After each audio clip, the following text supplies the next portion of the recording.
Hey guys, welcome back. In this mini lesson, we'll be diving into all things rhythm guitar.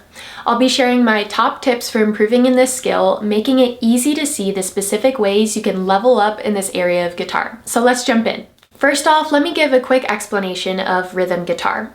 It's the role in the band that helps keep the rhythm of the song through strumming chords, adding dynamics to the song, and helping to keep the timing tight with the rest of the band. Now, you don't have to play with a band to practice this. When you strum on your own or you play along to a song through some speakers, you're practicing rhythm guitar. So now that you know exactly what it is, let's talk about some ways to improve in this area.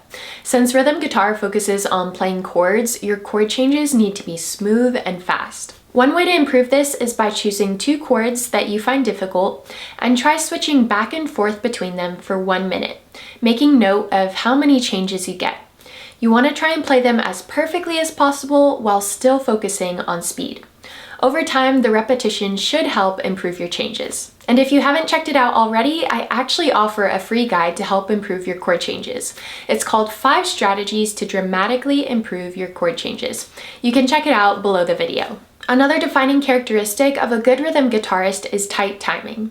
To improve your timing, make sure you're hitting beat 1 of each chord change. This means thinking ahead to the next chord change before it even happens. As a rhythm guitarist, you always want to be 1 step ahead. Another tip for improving timing is playing along with a metronome. This has helped me immensely in helping myself stay in time, but also the others that I play with when I'm on rhythm guitar in a live band setting. Rhythm guitar also includes knowing your way around dynamics. Dynamics include the volume of your playing, the energy of your strumming patterns, and the general flow of the song. You want the way in which you play to match the feel of the song or that specific part of the song. So if it's soft and quiet, you're going to want to strum more lightly and use a less busy strumming pattern. If it's loud and high energy, you want your strumming pattern to reflect that. So maybe you'll use one with accents or 8th note strumming if it fits that timing. Since we're talking about dynamics, accents are a great way to add dynamics to your strumming. It just means that you emphasize certain beats over others by strumming louder on those beats and softer on the other beats. I'll show you what I mean. So if I take my guitar here and I mute the strings, we'll just do a simple strumming pattern with down strums. 1 and 2 and 3 and 4 and. All the same volume, not very interesting. But if I add some accents, it'll sound like this. 1 and 2 and 3 and 4 and 1 and 2 and 3 and 4 and. Sounds a lot more interesting, right? Another way to add dynamics to your playing is by breaking down the chords you're playing by picking each individual string rather than just strumming them. This works great for slower, softer songs.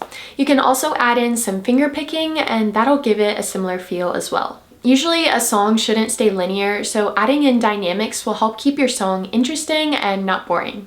Finally, when you're playing rhythm guitar, you want to be thoughtful about it and make the best musical choices to add to the song and not take away. If you're playing with others, or even if you're playing along to a song that you're listening to, this means being aware of what the other musicians are doing and fitting in with the flow. Rhythm guitar is naturally cooperative and always focuses on supporting what's going on in the song as a whole. Be an active listener and see what would sound best in each part of what you're playing. Different parts will call for different things, so use your musical intuition to make the best choice. And remember, each rhythm guitarist will bring something unique and different to the table, so don't be afraid to just experiment and see what comes of it. Alright, so that wraps up this lesson for today. I hope you now have some more tools in your toolkit for improving in rhythm guitar. I'll see you in the next lesson.